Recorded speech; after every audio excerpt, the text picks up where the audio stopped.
Todos los miércoles me desmayaba en la bañera. Durante meses creí que era normal, parte del proceso para tener un hijo, hasta que mi hermana descubrió la oscura verdad que mi marido escondía. Buenas tardes, mis queridos. Mi nombre es Zulema. Tengo 87 años hoy y voy a compartir con ustedes una historia que guardé en mi corazón por décadas. Antes de comenzar, me gustaría pedirles que dejen su like en este video y se suscriban al canal Diario de la Abuela. También me encantaría saber en los comentarios desde dónde están viendo, de qué ciudad, de qué estado siguen la historia de esta abuelita que vivió para contarlo. Vamos a regresar a 1963. Yo tenía apenas 25 años, cabello negro y largo, piel sin arrugas y un sueño en el corazón: formar una familia. Vivíamos en Valle de las Flores, un pueblito pequeño de México, donde todos se conocían. En aquella época, casarse joven era lo normal. Muchachas de mi edad ya tenían 2 o 3 hijos. Y yo, bueno, acababa de casarme con Arquímedes. Ah, Arquímedes. Cuando pienso en él hoy, siento una mezcla de dolor y alivio por haber escapado. Pero en aquella época era considerado el mejor partido de la región. Trabajaba en el único banco del pueblo, usaba traje todos los días. Tenía zapatos que brillaban tanto que se podía ver el reflejo. Mi padre había fallecido hacía poco tiempo, dejándome la casa donde crecí.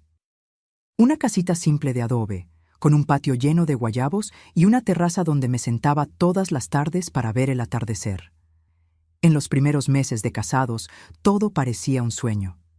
Arquímedes era atento. Traía pequeños regalos cuando volvía del trabajo. Contaba historias del banco que me hacían reír. Los domingos íbamos juntos a misa y después almorzábamos con mi madre. La única nube en nuestro cielo era que después de casi un año de matrimonio, todavía no había quedado embarazada. Necesitan entender cómo era en aquella época. Una mujer sin hijos era vista con desconfianza, como si hubiera algo mal con ella. Las vecinas chismeaban, las tías preguntaban cuándo vendría el bebé, y cada mes que pasaba me sentía más y más angustiada. Lloraba escondida cuando mi menstruación llegaba. Rezaba todos los días a la Virgen de Guadalupe, pidiendo el milagro de un hijo.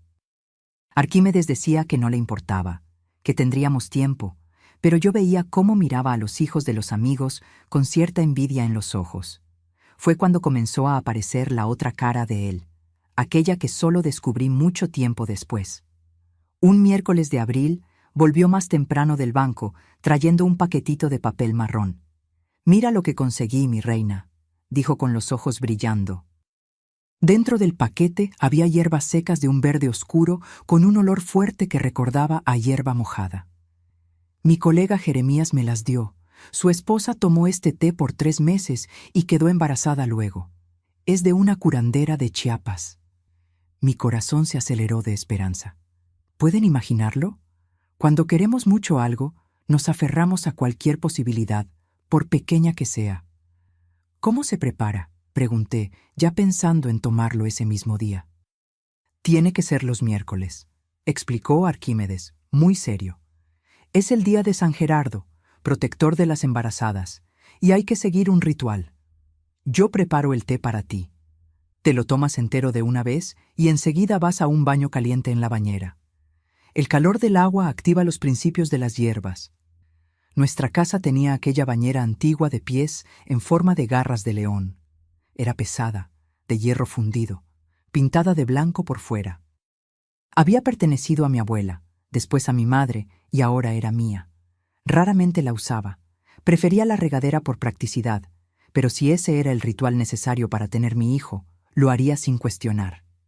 El té era amargo como hiel, una sensación que raspaba la garganta. Arquímedes siempre le ponía bastante miel para disimular, pero aún así era difícil de tragar. Me lo tomaba todo de un sorbo, como él instruía, y corría a la bañera ya preparada con agua caliente y sales de baño. La primera vez que tomé el té, noté algo extraño. Unos 10 minutos después de entrar en la bañera, comencé a sentir una somnolencia que nunca había experimentado antes. Era como si mis miembros pesaran toneladas. Mis párpados se cerraban contra mi voluntad. Recuerdo luchar para quedarme despierta, intentar levantarme de la bañera, pero mi cuerpo no respondía. Lo último que recuerdo fue el agua tibia envolviendo mi cuerpo y un zumbido distante en los oídos. Cuando desperté, estaba en la cama, vestida con mi camisón, y Arquímedes estaba sentado a mi lado, sosteniendo mi mano con una expresión de preocupación. «¿Qué pasó?», pregunté aún confusa. «Te dormiste en la bañera, mi amor», dijo, acariciando mi rostro. «Te encontré ahí cuando llegué. Estaba tan preocupado. Podrías haberte ahogado». Me sentí avergonzada. Nunca había oído hablar de alguien que se dormía durante el baño, pero Arquímedes me tranquilizó. La mujer de Jeremías pasó por lo mismo. «Es el té. Es tan poderoso que causa ese sueño profundo. Es así como actúa en el cuerpo, preparándolo para recibir una nueva vida». Y así comenzó nuestro ritual de los miércoles. Cada semana, Arquímedes salía más temprano del trabajo. Preparaba el té amargo. Yo lo tomaba e iba a la bañera. Cada semana me dormía por unos 15 a 20 minutos. Cada semana despertaba en la cama con Arquímedes a mi lado, diciendo que me había encontrado durmiendo en el agua. Después de algunas semanas, comencé a encontrar extraño que siempre me dormía exactamente de la misma forma. Lo comenté con Arquímedes, que puso cara de preocupación. «¿Será que el té es demasiado fuerte para ti? Podemos parar si quieres». Pero parar estaba fuera de discusión para mí. Yo quería tanto ese bebé, y en aquel pueblito, las opciones de tratamiento para fertilidad eran inexistentes. Aquel té era mi única esperanza. «No, vamos a continuar», insistí. «Si es así como funciona, entonces así debe ser». Y continuamos por casi 3 meses. La esperanza de quedar embarazada me hacía ignorar todas las banderas rojas.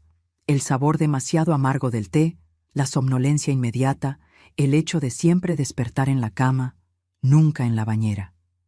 Las pocas veces que comenté con Arquímedes que era extraño siempre desmayarme en el baño, él decía que era normal, que era parte del proceso, que pronto vería los resultados.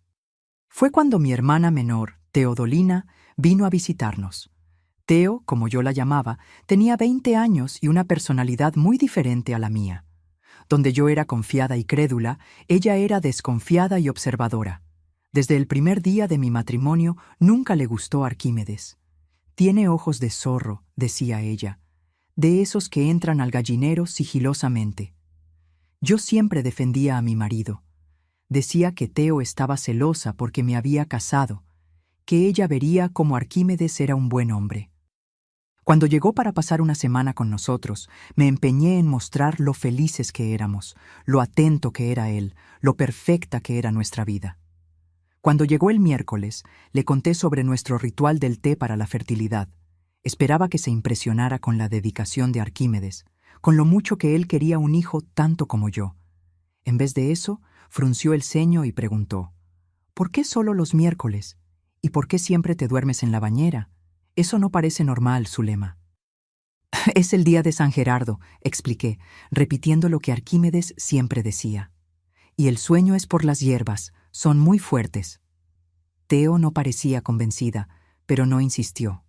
Aquella tarde, después del almuerzo, Arquímedes preparó el té como de costumbre. Mientras yo bebía, Teo anunció que iría al mercado a comprar frutas frescas para el postre. «¿No vas a esperar para verme salir de la bañera?», bromeé. «Tal vez necesite a alguien para despertarme hoy». «Vuelvo pronto», dijo tomando su bolso. «No tardo más de media hora». Terminé mi té y fui al baño, donde la bañera ya estaba llena de agua caliente y perfumada. Me sumergí con placer, sintiendo el calor relajando mis músculos. Como siempre, después de algunos minutos, comencé a sentir aquella somnolencia familiar. Intenté luchar contra ella, intenté quedarme despierta para ver qué pasaba, pero era imposible. Era como si alguien hubiera puesto pesas en mis párpados. Lo último que recuerdo fue el sonido del agua ondulando alrededor de mi cuerpo. ¿Qué pasó después? Solo lo supe más tarde por boca de Teodolina. Y fue algo que cambió el rumbo de mi vida para siempre. Pues bien, como decía aquel miércoles de junio de 1963, Teodolina no fue al mercado, como había dicho. Fue un truco, una astucia que solo mi lista hermanita podría haber pensado. Después de anunciar que iba a salir, dio la vuelta a la casa y entró nuevamente por la puerta trasera, sin hacer ruido. Fue directo a nuestro cuarto matrimonial y se escondió en el gran armario de roble que estaba en la esquina. Era un armario inmenso, de esos antiguos que las muchachas recibían en el ajuar. Había sido de mi madre y después vino a mí. El interior era espacioso, con olor a naftalina y lavanda de las bolsitas que yo colocaba entre la ropa. Teodolina se encogió entre los vestidos colgados y dejó una rendija en la puerta para poder observar la habitación. Según me contó después, se quedó allí respirando lo más silenciosamente posible por casi 10 minutos. Entonces oyó pasos en el pasillo. Era Arquímedes, que debería estar en la sala leyendo el periódico mientras yo tomaba mi baño. Entró en el cuarto sigilosamente, parecía un gato de tan silencioso. Primero fue hasta la puerta del baño y puso el oído en ella. Golpeó ligeramente y llamó: «Zulema, ¿todo bien ahí?». No hubo respuesta. Yo ya debía estar dormida en la bañera. Fue entonces que su comportamiento cambió completamente. El rostro gentil que mostraba para mí dio lugar a una expresión fría, calculadora. Miró su reloj de pulsera como si cronometrara algo y entonces comenzó. Primero fue hasta la cómoda donde yo guardaba mis joyas. Abrió cada cajón, revolvió cada rinconcito. Después levantó el colchón de la cama, verificando si había algo escondido allí. Sacó todos los libros de la pequeña estantería, hojeándolos página por página. Era como si buscara algo muy específico. Después de revisar la habitación por algunos minutos, fue hasta el closet y comenzó a revolver mis cajas de zapatos, mis bolsas, hasta los bolsillos de los vestidos. Su expresión se volvía cada vez más frustrada. Golpeaba el pie nerviosamente, se pasaba la mano por el cabello. «¿Dónde está? ¿Dónde diablos lo escondió?», murmuraba para sí mismo, sin saber que Teodolina oía cada palabra, observaba cada movimiento desde dentro del armario. Fue entonces que hizo algo que ella no esperaba. Se arrodilló en el suelo, cerca de la cama, y comenzó a hurgar el piso de madera con una navaja pequeña que sacó del bolsillo.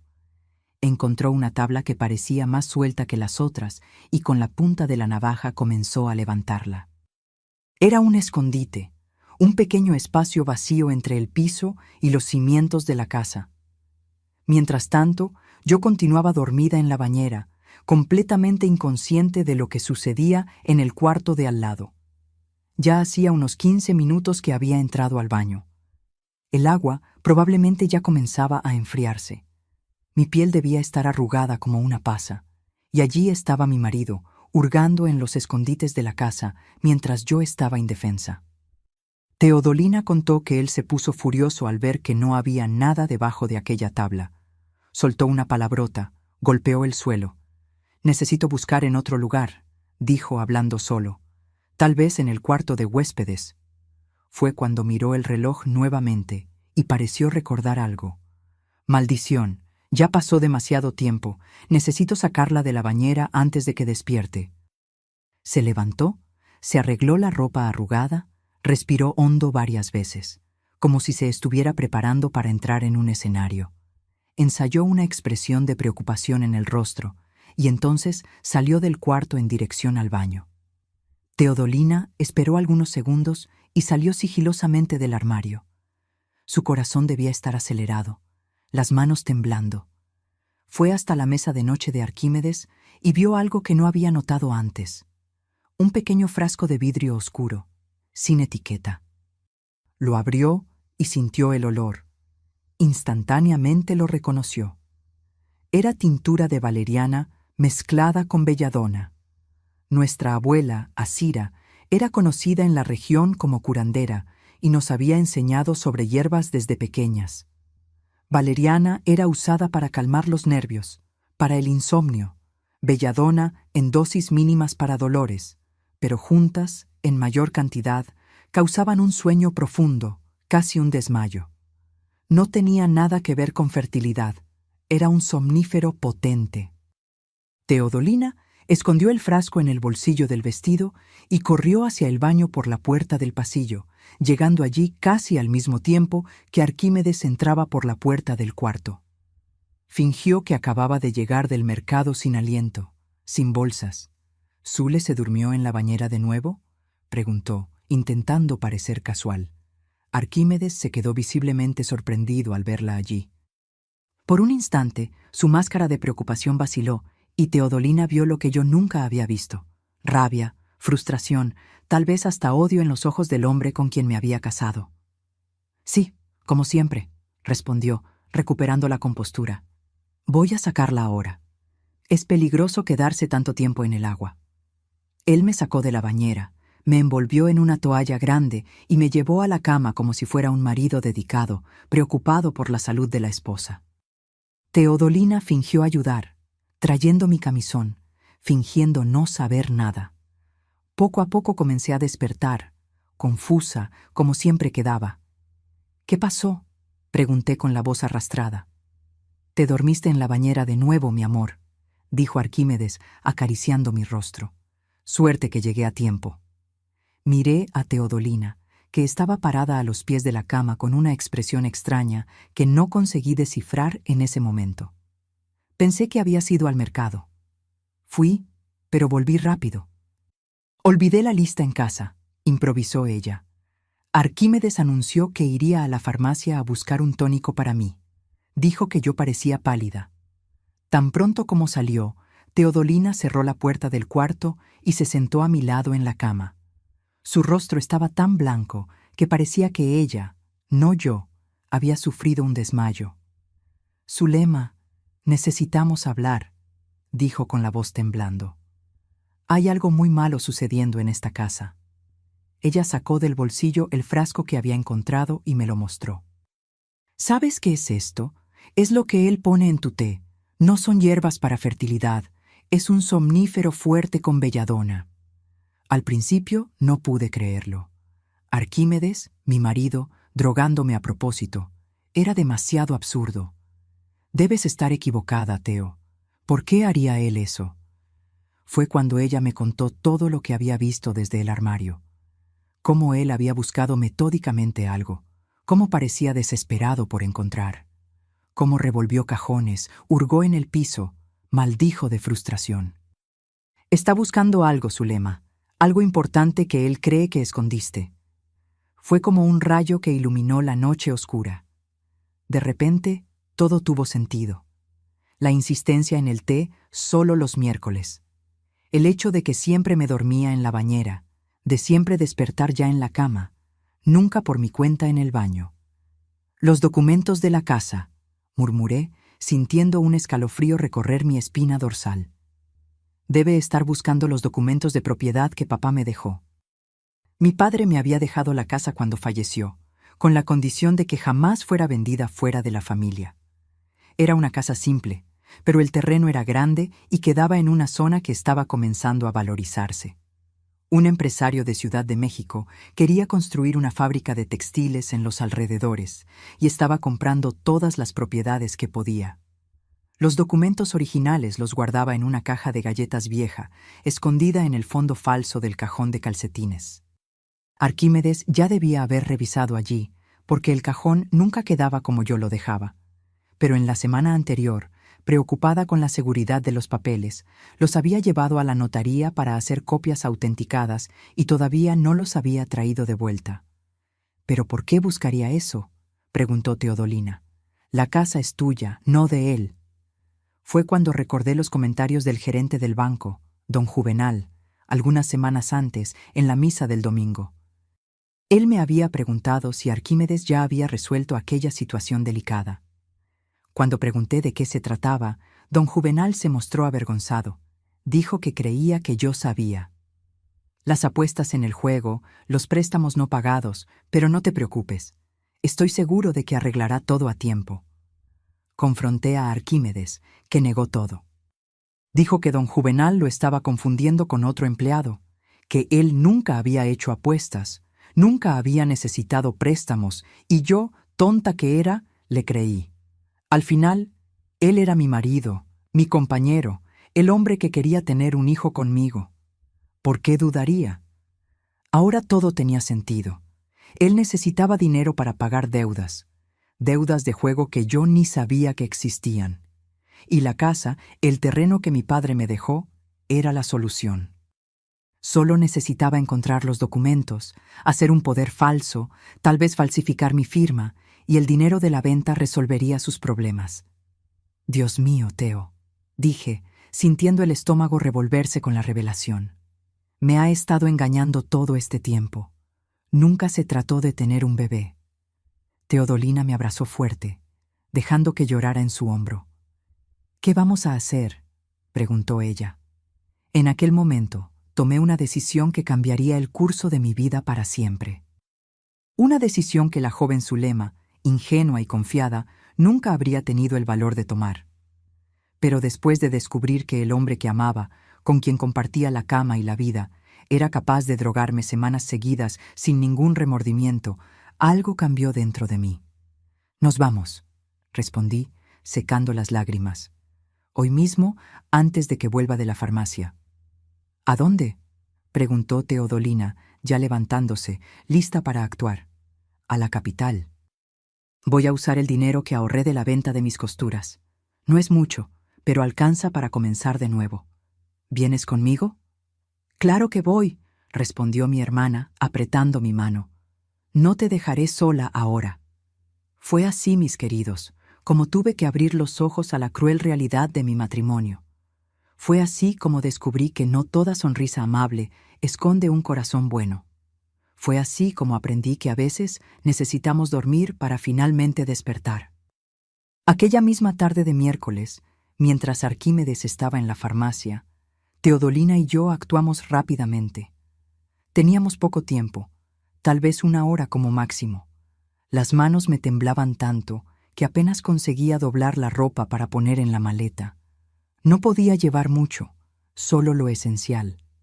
Escogí con cuidado algunas prendas de ropa, las pocas fotografías que tenía de mis padres, la pequeña Biblia que recibí en mi primera comunión y la cajita de madera donde guardaba mis ahorros.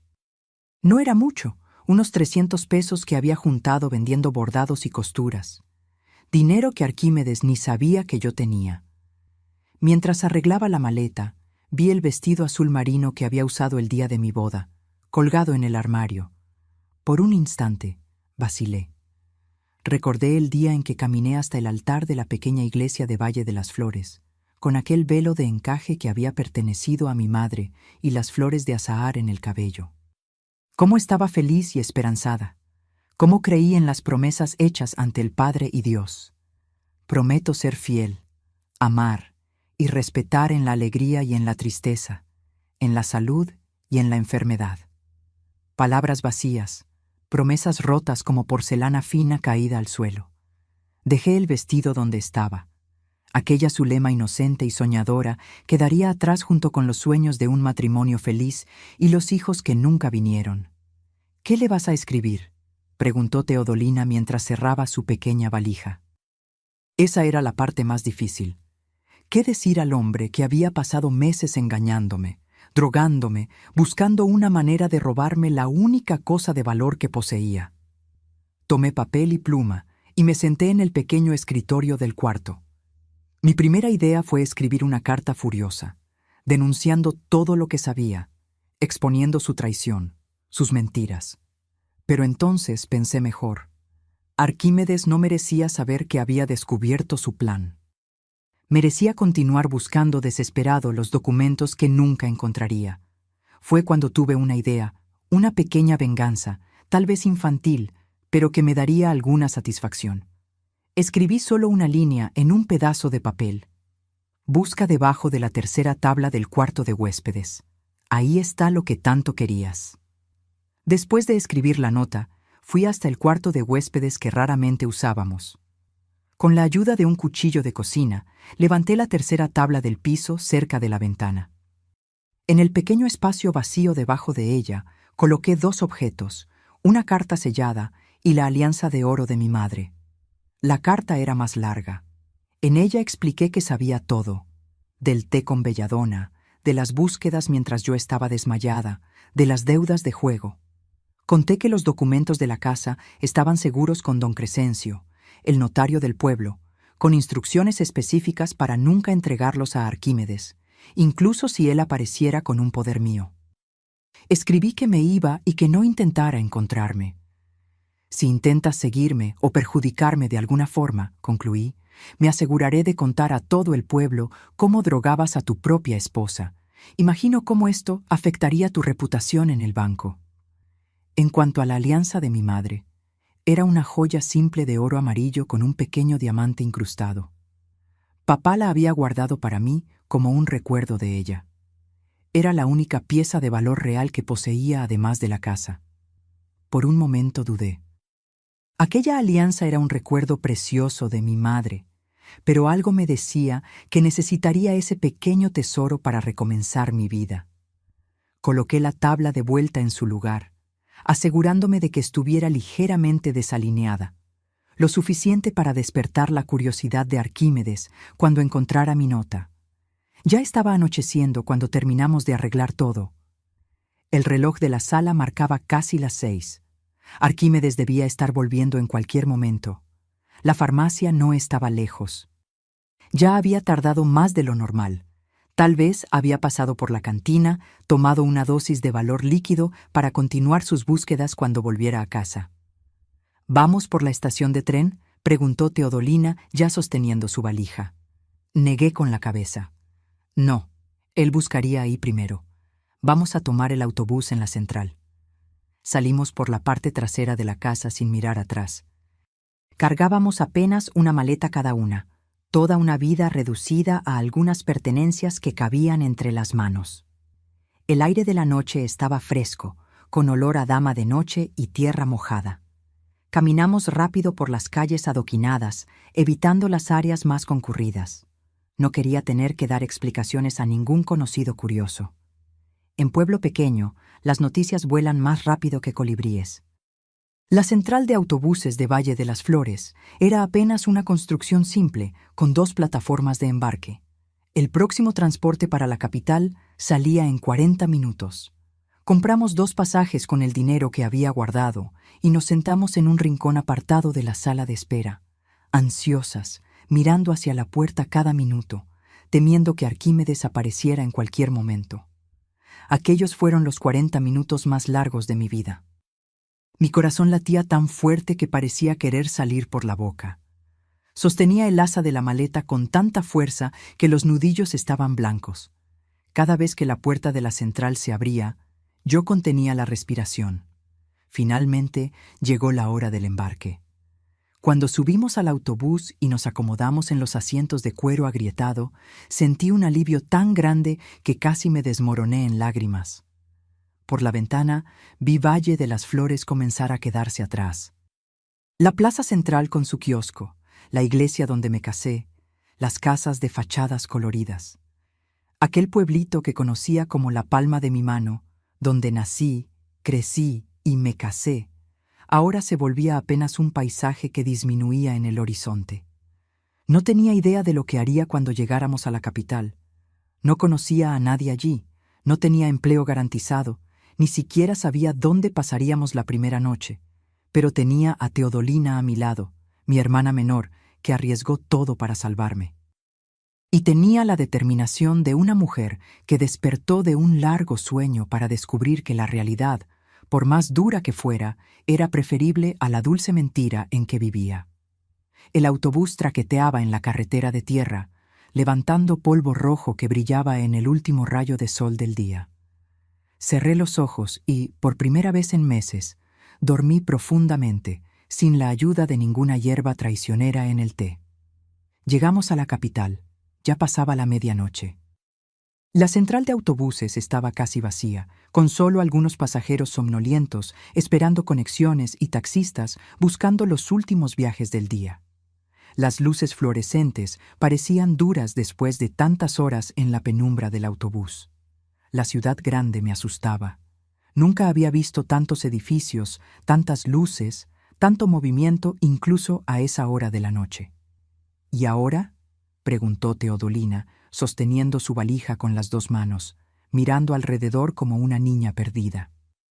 Me acordé de una dirección que había guardado hace años, casi por casualidad. Doña Jimena, una señora que venía de vez en cuando a Valle de las Flores a vender encajes y bordados, tenía una pensión en la capital, para señoritas de familia, decía ella. Yo había anotado la dirección una vez pensando que tal vez la visitaría algún día. Nunca imaginé que ese día llegaría de forma tan inesperada. Tomamos un taxi, mi primer taxi en la vida.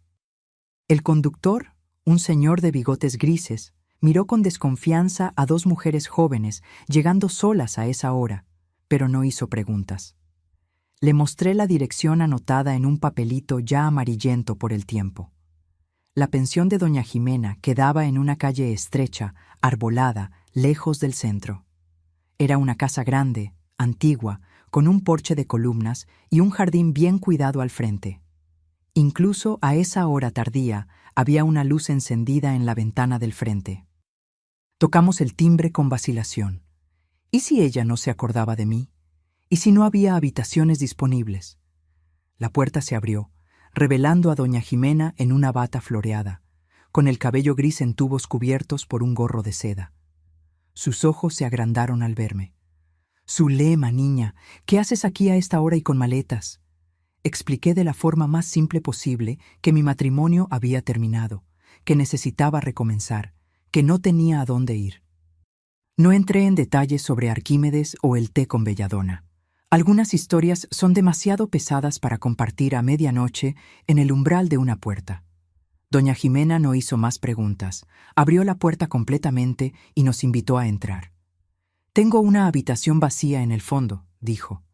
«No es grande, pero caben 2 camas individuales. Podemos hablar mejor por la mañana».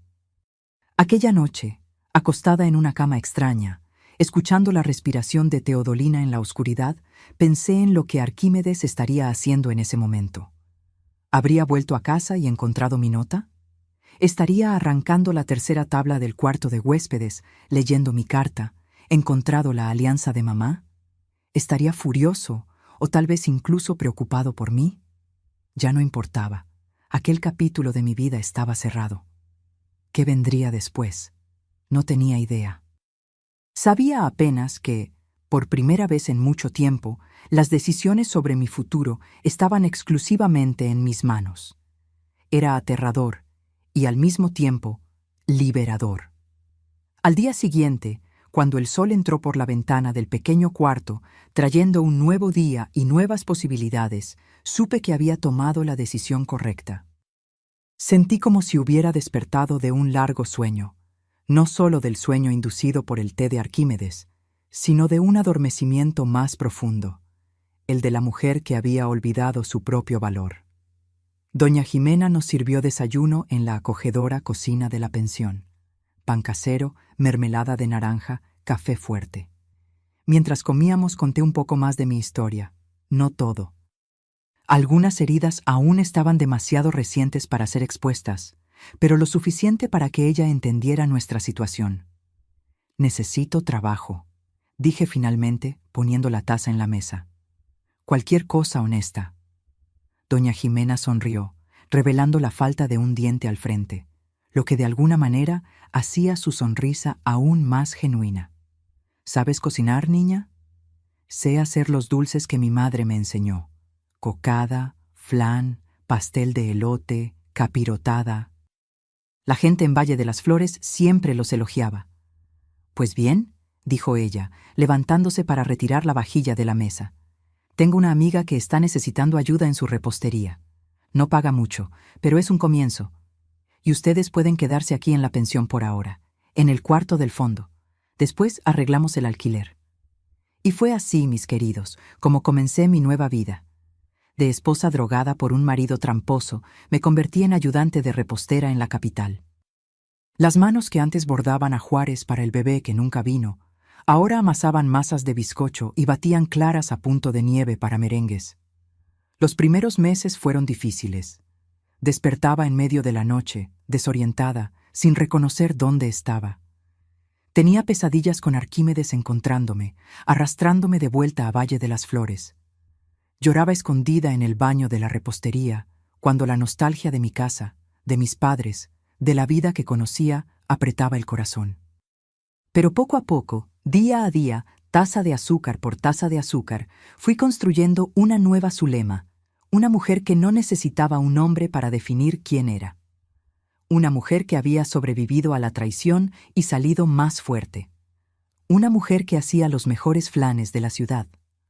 Cuando llegué a la capital en 1963, trabajando como ayudante en la repostería de la amiga de doña Jimena, jamás habría imaginado que aquel sería el inicio de un viaje tan dulce. La repostería se llamaba Delicias de la Abuela.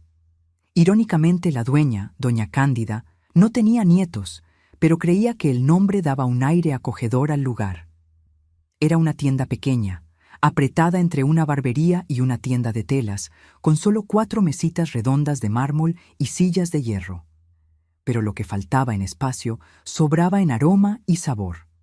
El olor a vainilla, canela y azúcar caramelizándose en el horno invadía la acera y atraía clientes como un encantamiento. En los primeros meses, mi función era básicamente lavar platos, limpiar el piso y ocasionalmente ayudar a batir masas. Doña Cándida era rigurosa, de esas que ciernen la harina 3 veces antes de ponerla en la receta. «La repostería es ciencia, niña», decía ella, ajustando los lentes en la punta de la nariz. 1 gramo más de levadura y el pastel se convierte en un cráter. Yo observaba todo con atención, absorbiendo cada detalle como una esponja. A veces, cuando doña Cándida se distraía, experimentaba añadir un toque diferente a las recetas. Una pizca extra de canela en el pastel de manzana, un poco de ralladura de limón en el glaseado de vainilla, pequeños ajustes que, para mi sorpresa, ella acababa notando. «¿Quién tocó la masa del flan?», preguntó una vez, frunciendo el ceño mientras probaba el postre aún caliente. Confesé, temblando, esperando un regaño. En vez de eso, me miró por encima de los lentes y dijo: «Está mejor así». «¿Qué le pusiste?». «Un poquito de esencia de almendras, doña Cándida, mi madre siempre usaba». Después de ese día, ella comenzó a dejarme experimentar más, crear variaciones de las recetas tradicionales. Descubrió que yo tenía un don para armonizar sabores, para saber exactamente cuánto tiempo dejar el caramelo en el fuego antes de que se convirtiera en azúcar quemado, para sentir cuando la masa del bizcocho estaba en su punto justo solo por el olor. Teodolina también consiguió empleo como dependienta en una farmacia cerca de la pensión. Compartíamos el pequeño cuarto del fondo en la casa de doña Jimena, ahorrando cada centavo posible. Por la noche, después del trabajo, me quedaba horas dibujando en un cuaderno viejo ideas para nuevos dulces, soñando con el día en que podría tener mi propio negocio. Fue casi 1 año después de nuestra llegada a la capital que recibí una carta inesperada. Era de don Crescencio, el notario de Valle de las Flores. La abrí con manos temblorosas, temiendo noticias de Arquímedes, pero el contenido me sorprendió. Crescencio explicaba que, conforme a mis instrucciones antes de partir, había rehusado entregar los documentos de la casa a Arquímedes, incluso cuando éste apareció con un poder con mi firma, falsificada, obviamente. Sin poder vender la casa para pagar sus deudas, Arquímedes había abandonado Valle de las Flores algunos meses después de mi partida, dejando tras de sí una pila de acreedores furiosos. La carta continuaba explicando que, como no había dado noticias en casi 1 año, la casa se estaba deteriorando. Don Crescencio sugería que considerara vender la propiedad antes de que perdiera más valor, ofreciéndose a cuidar de la transacción. «Hay un comprador interesado», escribía, «el tal empresario de Ciudad de México que está expandiendo la fábrica textil». Mostré la carta a Teodolina esa misma noche. «¿Qué crees que debo hacer?», pregunté, sentada al borde de la estrecha cama. Mi hermana no dudó. «Vende la casa, Zulema. Ese lugar solo tiene malos recuerdos ahora. Usa el dinero para comenzar tu propia repostería», respondía don Crescencio al día siguiente, autorizando la venta. El proceso llevó algunos meses, pero finalmente, a mediados de 1964, recibí un sobre conteniendo un cheque que representaba todo lo que quedaba de mi vida anterior. El valor de la venta de la casa de mis padres, menos tasas y comisiones. Recuerdo quedarme mirando ese pedazo de papel por mucho tiempo, sentada al borde de la cama de la pensión. No era una fortuna, pero era suficiente para dar el primer paso hacia mi sueño. Esa misma semana encontré un pequeño inmueble para alquilar a 2 cuadras de la plaza principal. Era un espacio minúsculo que antes albergaba una zapatería. Tenía un escaparate polvoriento hacia la calle, un mostrador de madera con marcas de uso y un horno de leña en la parte trasera que milagrosamente aún funcionaba. Cuando le conté a doña Cándida que pretendía abrir mi propio negocio, pensé que se molestaría por perder una empleada. En vez de eso, sostuvo mis manos entre las suyas, ya marcadas por el tiempo y el trabajo, y dijo: «Ya era hora, niña. Naciste para tener tu propio lugar». Y así nació Dulces Recuerdos.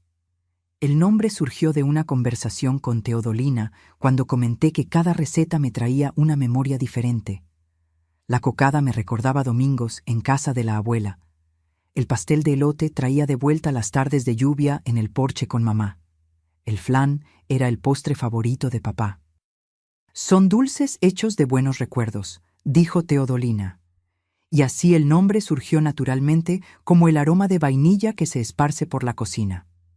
Inauguramos la repostería en septiembre de 1964, con muy poco dinero para decoración o publicidad.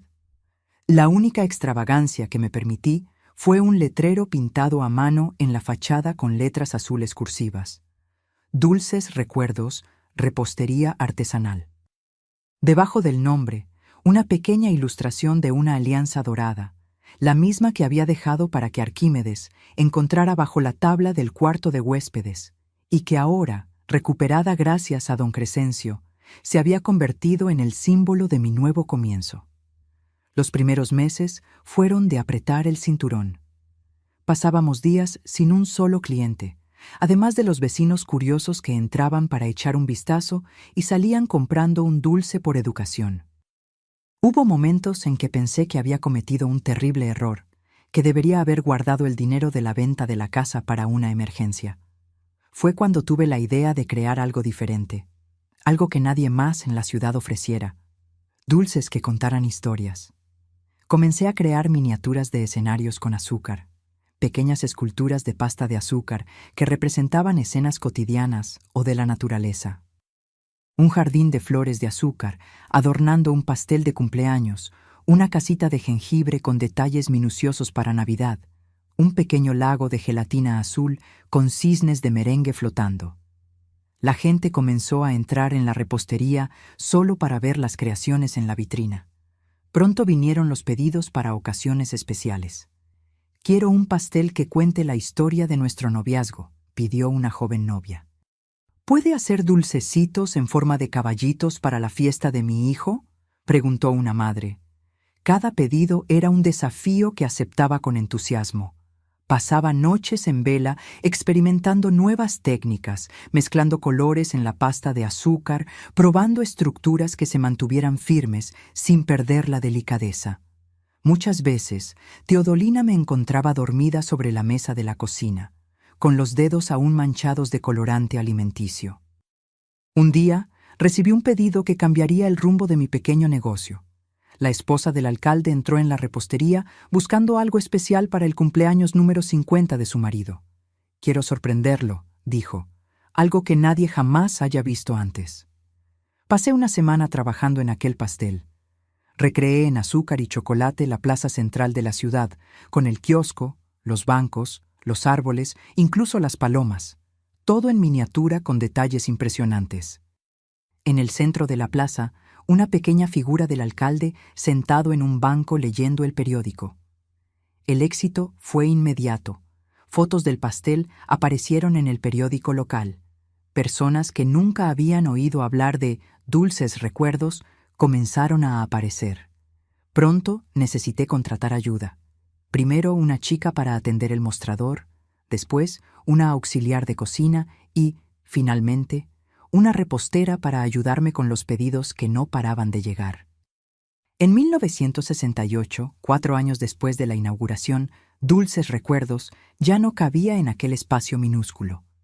Nos mudamos a un inmueble más grande, con salón para 20 mesas, una cocina amplia y moderna e incluso una pequeña área para fiestas infantiles. Teodolina dejó el empleo en la farmacia para convertirse en la gerente administrativa de la repostería, cuidando de las cuentas, los proveedores y las contrataciones. Fue en esa época que conocí a Gerardo, un proveedor de frutas que venía del interior a entregar fresas y moras frescas cada semana. Era un hombre callado, de pocas palabras, con ojos amables y manos callosas, de quien conocía el trabajo duro de la tierra. Comenzamos una amistad tranquila, basada en el respeto mutuo y la admiración por el trabajo del otro. A diferencia de Arquímedes, Gerardo nunca intentó impresionarme con grandes gestos o promesas. Simplemente estaba ahí, confiable como el amanecer, trayendo las frutas más frescas que podía encontrar, porque sabía que yo aceptaba solo lo mejor para mis dulces. Nuestro primer encuentro fuera de la repostería fue para un café en una tarde de domingo. Hablamos sobre nuestras infancias, nuestras familias, nuestros sueños. Le conté fragmentos de mi historia con Arquímedes. No todo, pues algunas heridas aún estaban sensibles, pero lo suficiente para que entendiera por qué era tan cautelosa. «Has construido algo hermoso a partir del dolor», dijo, mirando hacia la repostería al otro lado de la calle. «Eso dice mucho sobre quién eres, Zule». Nuestra relación creció lentamente, como una planta que necesita tiempo para echar raíces antes de florecer. No hubo promesas apresuradas de amor eterno, ni juramentos dramáticos a la luz de la luna. Solo la certeza creciente, día a día, de que habíamos encontrado uno en el otro algo precioso y verdadero. En 1970 nos casamos en una ceremonia sencilla en el jardín de la casa que compramos juntos en las afueras de la ciudad. Yo tenía 32 años, considerada una novia tardía para los estándares de la época, y la sabiduría de quien aprendió de la manera más difícil la diferencia entre apariencia y esencia. Esta vez no usé vestido blanco ni velo de encaje. Elegí un conjunto azul celeste, simple y elegante. En lugar del tradicional pastel de novia, creamos juntos una mesa de dulces que contaba nuestra historia. Miniaturas de frutas en mazapán, representando el huerto de Gerardo, pequeños utensilios de repostería hechos de pasta de azúcar, y en el centro, una réplica perfecta de nuestra nueva casa con ventanas de azúcar cristalizado que brillaban al sol. En los años siguientes, Dios nos bendijo con 4 hijos, 2 niñas y 2 niños, que crecieron entre el aroma de vainilla de la repostería y el olor a tierra mojada del huerto. Les enseñé el valor del trabajo honesto, la importancia de la familia y principalmente el arte de transformar momentos difíciles en algo dulce. Dulces Recuerdos continuó creciendo. En 1980 ya teníamos 3 sucursales en la ciudad y suministrábamos dulces para los mejores hoteles y restaurantes de la región. El símbolo de la alianza en nuestro logo se convirtió en sinónimo de calidad y creatividad. Nuestros pasteles de boda se reservaban con meses de anticipación y teníamos clientes que viajaban desde otras ciudades solo para probar nuestras especialidades. Más importante que el éxito comercial, sin embargo, fue la familia que construimos, una familia basada en el respeto, la confianza y el amor verdadero. No aquel amor de cuentos de hadas, sino el amor real que se fortalece en las dificultades y se prueba en las pequeñas gentilezas del día a día. Y así, mis queridos, de una mujer drogada por su propio marido todos los miércoles, me convertí en la fundadora de una cadena de reposterías exitosa y matriarca de una familia unida y amorosa. La vida da esas vueltas, ¿verdad? Corría el año 1983, yo ya tenía 45 años, 4 hijos adolescentes, y Dulces Recuerdos estaba en su apogeo. Aquella mañana de otoño estaba en la matriz de la repostería, supervisando los preparativos para la boda de la hija del gobernador. un evento que pondría nuestra marca definitivamente en el mapa de la alta sociedad. La cocina era pura agitación. 20 reposteros trabajaban simultáneamente creando flores de azúcar, modelando figuras de mazapán, temperando masas, caramelizando frutas. El aroma era una sinfonía de vainilla, chocolate, canela y azúcar caramelizado. Yo caminaba entre las mesas de trabajo, probando, ajustando, orientando, la directora de aquella orquesta de sabores. Fue cuando Margarita, nuestra dependienta más antigua, entró apresurada en la cocina. «Doña Zulema, hay un señor afuera queriendo hablar con usted. No quiso decir su nombre, pero insiste en que es importante». Visitantes sin cita marcada no eran infrecuentes. Muchos querían conocer a la famosa Doña Zulema de las esculturas de azúcar, como los periódicos locales me llamaban. Ajusté el uniforme blanco, pasé la mano por el cabello, ahora con algunas canas que no me preocupaba en ocultar, y seguí hacia el salón principal. Sentado en una de las mesitas cerca de la ventana, de espaldas a mí, estaba un hombre de cabello completamente blanco, ropa desgastada, hombros encorvados. Algo en aquella silueta me pareció vagamente familiar, como una melodía medio olvidada que intenta volver a la memoria. «Buenos días, señor. Soy Zulema. ¿En qué puedo ayudarle?» Cuando se volvió, el tiempo pareció congelarse. 20 años habían pasado, pero reconocería esos ojos en cualquier lugar. Arquímedes, mi ex marido, el hombre que me drogaba los miércoles para registrar nuestra casa, ya no era el joven elegante de traje impecable que había conocido. El rostro estaba marcado por arrugas profundas, la piel manchada por el sol y por la vida dura. Los ojos, antes vivos y brillantes, ahora parecían opacos, hundidos en ojeras oscuras. Las manos apoyadas en el bastón de madera gastado temblaban ligeramente. Sentí un torbellino de emociones: sorpresa, miedo, rabia, lástima y, sorprendentemente, una especie de calma. Era como si estuviera frente a un fantasma que, a la luz del día, hubiera perdido todo su poder de asustar. «Zulema», dijo con voz ronca, casi un susurro. «Estás hermosa». Por un instante no supe cómo reaccionar. Parte de mí quería llamar a seguridad y echarlo de mi repostería. Otra parte quería entender qué podría querer después de tantos años. «¿Qué haces aquí, Arquímedes?», pregunté, manteniendo la voz firme, sin sentarme. «Vine a pedirte perdón», respondió, bajando la mirada hacia sus manos temblorosas. «Sé que no lo merezco, pero necesitaba intentarlo antes de que sea demasiado tarde». Noté entonces lo frágil que parecía, enfermo. No era solo la edad, había algo más, una palidez, una delgadez que hablaba de enfermedad. «¿Estás enfermo?», pregunté, sentándome finalmente en la silla frente a él. Él asintió. «Cáncer. Los médicos dicen que tengo pocos meses. Antes de irme necesitaba encontrarte, limpiar mi conciencia, si es que eso es posible». Me quedé en silencio por algunos instantes, observando al hombre frente a mí. Ya no representaba ninguna amenaza para mí.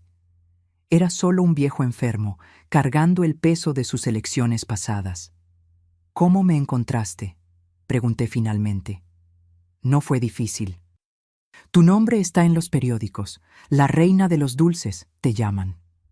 Intentó sonreír, pero el resultado fue una mueca triste. «Estoy orgulloso de lo que has construido, Zulema. Siempre supe que eras especial». «No intentes halagarme ahora, Arquímedes. Es demasiado tarde para eso».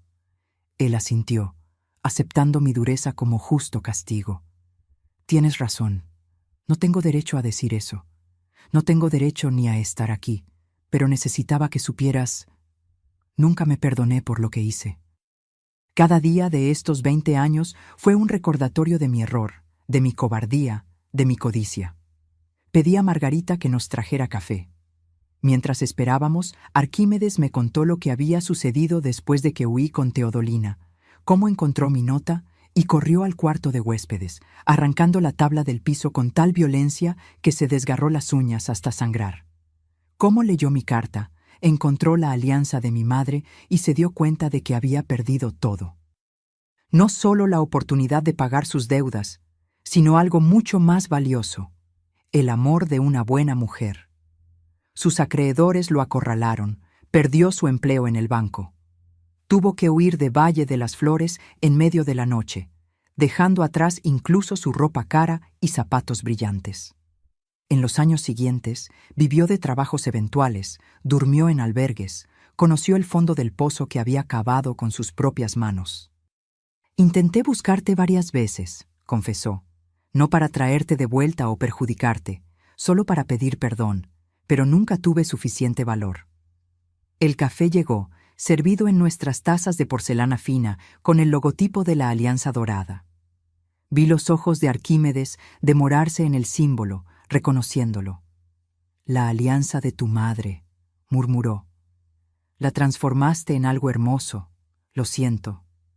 Transformé muchas cosas en algo hermoso, Arquímedes, incluso el dolor que me causaste. Quedamos en silencio por algunos instantes, el pasado flotando entre nosotros como una niebla que poco a poco se disipaba. Finalmente pregunté, ¿qué quieres de mí exactamente? Tu perdón, respondió simplemente. Sé que no tengo derecho a pedirlo. Sé que lo que hice fue imperdonable. Drogar a la propia esposa, registrar la casa buscando documentos, mentir sobre querer un hijo. Su voz falló. Fui un monstruo, Zulema, y pagué por ello cada día de estos 20 años.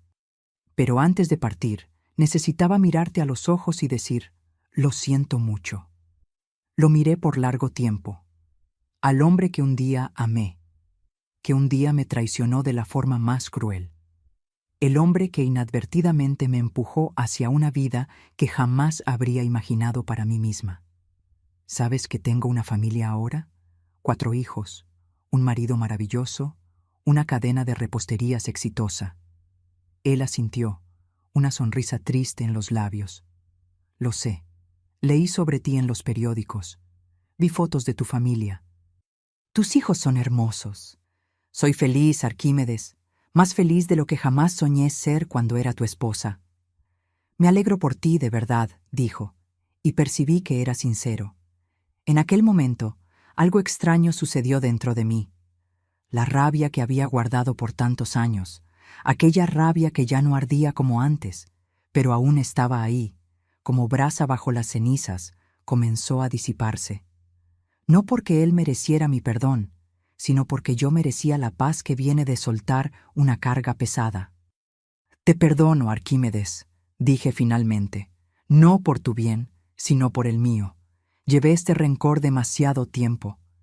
Vi lágrimas formarse en sus ojos, lágrimas que intentó ocultar bajando la cabeza. Gracias, murmuró, siempre fuiste mejor de lo que merecía. ¿Qué harás ahora? ¿Tienes dónde quedarte? ¿Alguien que cuide de ti? Él negó con la cabeza. Estoy en un albergue en el centro, no tengo a nadie, pero no te preocupes por mí. Ya te causé demasiados problemas en tu vida. Aquel hombre enfermo y solo ya no era el villano de mi historia. Era solo un ser humano, enfrentando sus últimos días, cosechando lo que sembró.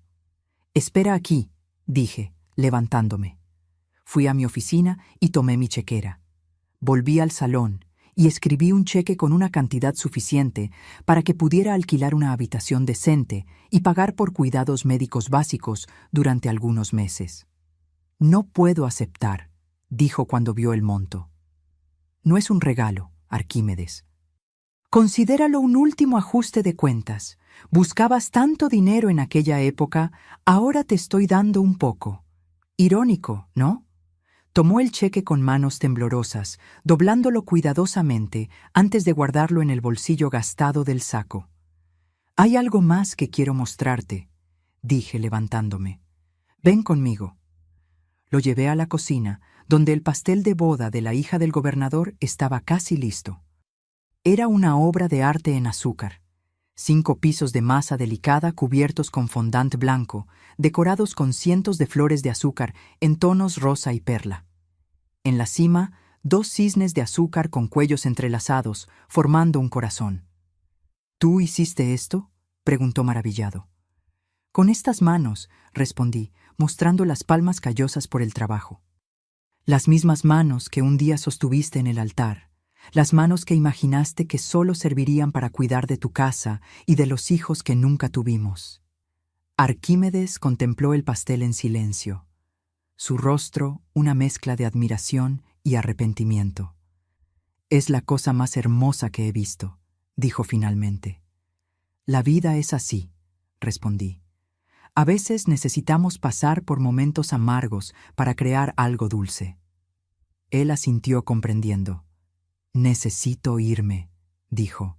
«Ya he tomado demasiado de tu tiempo». Lo acompañé hasta la puerta de la repostería.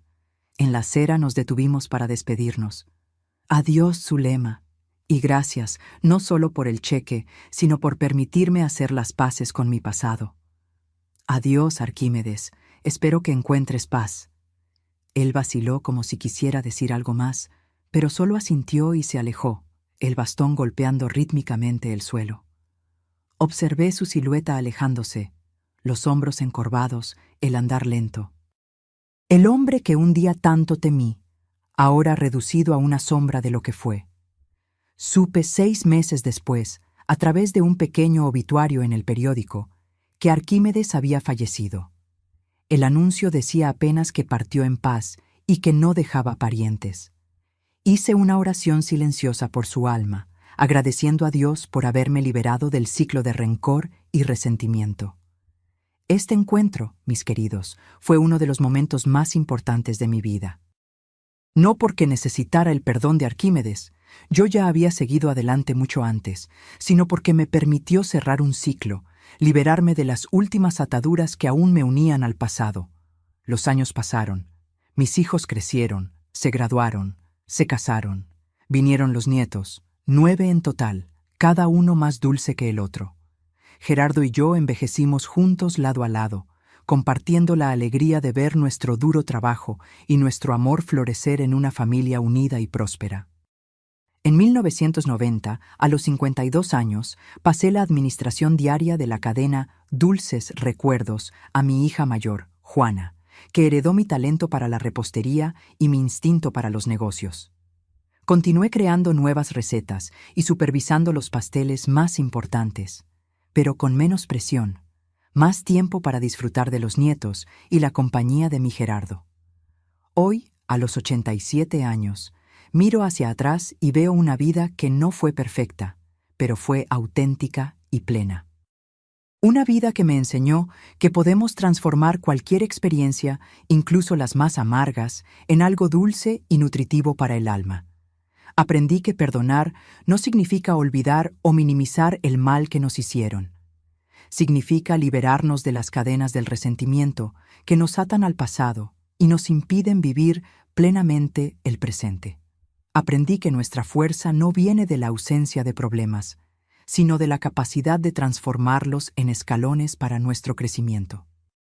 Aprendí que el verdadero amor no es aquel de los romances azucarados, sino el que se construye día a día en las pequeñas gentilezas, en el respeto mutuo, en la confianza inquebrantable.